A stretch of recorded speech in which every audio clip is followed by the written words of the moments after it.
My son George practiced magic for 2 months just to perform on stage with his dad for Children's Day. I stayed up 3 nights sewing matching capes for the father-son duo. In the pocket of the larger cape, my son secretly tucked a lollipop, saying it was a reward for dad. 2 hours before the performance, Mason said his first love's daughter also had a show at her kindergarten, and no one was going. I told him his son had been waiting for 2 months. He was already grabbing his car keys. I'll just take a quick look and come right back. Tell him I went to the bathroom. I asked what if he didn't come back. He paused for a moment. You'll be there, won't you? When the curtain rose, the large cape was neatly draped over an empty chair, the lollipop still in the pocket. My son stood alone under the spotlight and said, "My magic trick is called the disappearing dad." Not a single person in the audience could laugh. On the way home, my son finished that lollipop himself and asked me, "Mom, if I disappear too, then dad won't have to choose anymore, right?" I held his hand and said with a smile, "Mom will perform a big magic trick with you." On the way home from kindergarten, George was very quiet. He didn't shed a single tear the entire time, didn't even complain once. He just clutched the plastic stick from the half-eaten lollipop. As soon as we got through the doorbell rang urgently. Mason's driver, Alan, stood outside panting, holding a huge cardboard box. "Miss Annie, Mr. Mason asked me to deliver this." Alan wiped the sweat from his forehead and carefully set the box down. "Mr. Mason called me several times on the road, urging me to buy this Ultraman Lego set.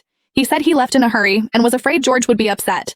So he wanted me to hand it to George personally. Mr. Mason also said on the phone to stop by that dessert shop you always go to, Miss Annie, and buy a taro roll. But the shop was closed today." I looked down at George. George didn't even lift his eyelids. He simply walked around the box, blocking his way, carrying his little backpack, and went straight to his room. Click, the door closed. Alan awkwardly rubbed his hands. "Miss Annie, just leave it. Thanks for your trouble." I calmly closed the door. My phone buzzed. It was a message from Mason on Snapchat. "Daisy was crying so hard backstage she could barely breathe. The situation isn't good. I need to stay and comfort her. Explain to George for me. Did he get the Lego?" I didn't reply. Right then, a new notification popped up. A post from Mia.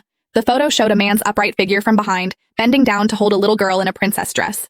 The caption read, "Thank you for saving a lonely little girl's Children's Day." That silhouette, I'd been looking at it for 10 years. Staring at the glaring image and text on my phone screen, all I felt was deep exhaustion. I calmly walked to my desk, pulled open the bottom drawer, and took out a divorce agreement I'd drafted long ago. Turning to the last page, I picked up a pen and steadily signed my name in the wife's section, Annie Brown. Then I walked to the calendar on the wall. In the box 2 days away, marked with a smiley face and the words family photo, I picked up a black marker and drew a pitch black circle over it. Late at night, the living room lights were off. I sat on the sofa with scissors, the red cape I'd spent countless sleepless nights sewing draped across my lap. Blood from needle pricks had stained the lining, all to create the perfect father-son performance. The scissors mercilessly tore through the fabric. Golden tassels fell in 2 pieces onto the carpet. I cut and cut mechanically until the cape that held months of my son's anticipation became a pile of scraps. I swept them all into the trash. At 2 a.m, the sound of the password lock came from the door. Mason pushed open the door, smelling faintly of alcohol, exhaustion written all over his face.